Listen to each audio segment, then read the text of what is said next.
ये हमारे नबी हज़रत मोहम्मद सल्लल्लाहु अलैहि वसल्लम का घर मुबारक है, मगर ये वो घर नहीं है जिसमें हमारे नबी रहते थे, बल्कि ये हमारे नबी के घर की तरह बनाकर इसमें हमारे नबी के तबर्रुकात को रखा गया है।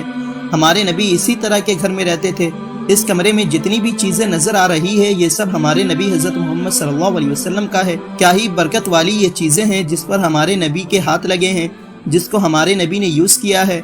ये तमाम चीज़ें दुनिया की हर एक चीज़ से कीमती हैं, इनकी कीमत कोई नहीं लगा सकता। अपने नबी से मोहब्बत करने वाला ही इनकी असल कीमत को जान सकता है कि इन तमाम तबर्रुकात की अहमियत हमारे नज़दीक क्या है। हमारे नबी सारी दुनिया के सरदार थे, मगर कुर्बान जाओ अपने नबी की सादगी पर, जिनको किसी मालो दौलत, किसी महल, किसी बंगला और किसी कार की परवाह नहीं थी, बल्कि हमारे नबी को किसी चीज़ की फिक्र थी तो उनको हमारी फिक्र थी, उनको अपने उम्मत की फिक्र थी।